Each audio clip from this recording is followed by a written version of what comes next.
So the World Health Organization adds gaming disorder to its list of recognized illnesses, going into effect at the beginning of 2022. So looks like we're all mentally insane now. Let's lock everybody up. So here's like how it reads in the document or definition that they're going with. A pattern of persistent or recurrent gaming behavior, which may be online, for example, over the internet, or offline, manifested by 3 different things. So the first one is impaired control over gaming, onset, frequency, intensity, duration, termination, context. The second one, increasing priority given to gaming to the extent that gaming takes precedence over other life interests and daily activities. And number 3, continuation or escalation of gaming despite the occurrence of negative consequences. The behavior pattern is of sufficient severity to result in significant impairment in personal, family, social, educational, occupational, or other important areas of functioning.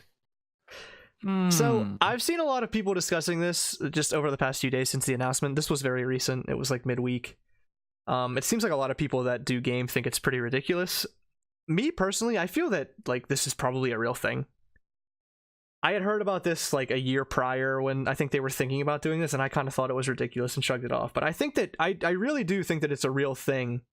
Like there are people playing video games for an extremely long time, day in and day out, that I think probably play them too much or focus on them way too much. I think that that's definitely a sect of people. Yeah, but yeah, to the point that it affects your life. I agree with yeah, but my fear is that there's already this stigma around gamers that they're like weird and dirty and smelly, and you know they don't do they're low lives and they don't do anything with their lives, and I just don't think that that's the case. And with this coming out, I feel like if you just play a game for a few hours a day, or God forbid you get a new game and you want to play it for 6 hours or something because you've been looking forward to it for years, all of a sudden people are gonna think you have like some fucking disorder, which just isn't true. You know, there's a difference between people that are passionate about games and those that have the disorder, and this is just going to blur that line. Yeah. Well, let's go to the authority, Mr. Wolfenstein. So this is stark. Yes, this is starkly. Mr. Wolfenstein, are you there? Yes, I am the authority. Dr. Wolfenstein, thank you. This is like Dr. Wolfenstein. starkly similar to a little thing called just plain old addiction. I don't know why the fuck they have to like make some like game disorder. You know, it's all about labeling and Right. so you can distinguish between other addictions and whatnot. But the reality of this is, you know, just like anything else, pleasure centers are, you know, you're being satisfied, satiated in a way. It's rewarding. I've always seen like a real crossover between gambling and gaming, but gambling is it's worse, much worse, because the consequences are much more severe, and when you're winning, you're getting real life fucking money. So it's like. You know, it's much more severe. But basically, in my mind, this is just plain old addiction. Now, I'll let Wolf jump in here to get his professional. Oh yeah. Well, I mean, you're right. I mean, this definitely is just addiction. And I like what Matt was saying too about it, that we really didn't need another label. It's been so patient with being labeled as a gamer, and you know what that entails, like how that affects your social life, how that affects your work life, you know what you're doing, your career goals, that kind of thing. It's kind of troubling that now, all right, so the World Health Organization, they're going to get involved in this. Now what? Like, is this like a disorder that like you're going to fundraise for? Is like Games Done Quick now going to like fundraise for the, you know, like the gaming, you know, challenge people that are like playing video games too much? Like I'm serious. I don't understand like how this benefits gamers in the least, other than just slapping, you know, like a medical illness to it. Ben, you said it. It's addiction. We didn't need another label for it. Yeah. Right. I mean, we could talk about it on, you know, in over our team of addiction. We can put it in there and talk about it. It's factual, you know. But when it comes down to it, I think Matt's correct. This is just going to lead to it being stigmatized, but it doesn't really matter because the tsunami wave of video gaming is so huge that this is not going to touch that at all. If anything, it just may, the people who aren't more accepting of it now, it just may give them more justification to continue their train of thought on that. I do want to say real quick now, the one thing that I want to say is it's important to realize, like, we shouldn't I know you guys are gonna make fun of me. We shouldn't make fun of this too much because there is a lot of negative effects to, and Matt conceded to that as he was going down through the list of the descriptions of how the disorder is perceived, the negative effects of it. The main thing is, and I've seen it in my life, I've seen it in my friend's life, I've seen it in severe cases, not mostly people who are close to me because a lot of my friends are active and everything. This is a way that it's an avenue that leads to a really sedentary lifestyle, and it can have like really bad effects on your mental and physical health. Now, that being said, it's really, really, really fucking easy in comparison to other things that have the addiction factor, drugs, alcohol, sex, shit like that.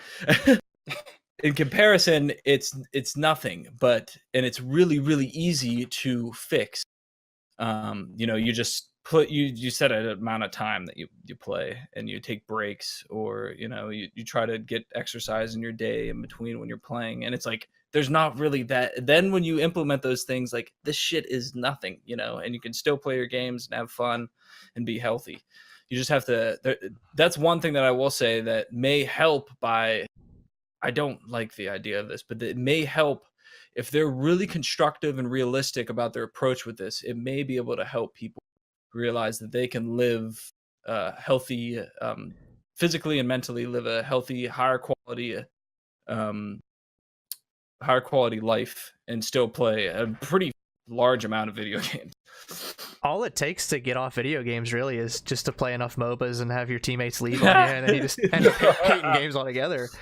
Yeah, like I played a game of Heroes today. The guy left right at the beginning. He's, like a guy sitting at the gate and you ping him a couple times, like, "Hey buddy, like, we're fighting. We need." Yeah, you give him a slight kick in And the he's ass. like, he was like, "Ping me one more time," and just left the game. Oh. And then I played no more games. I got off. I was pissed.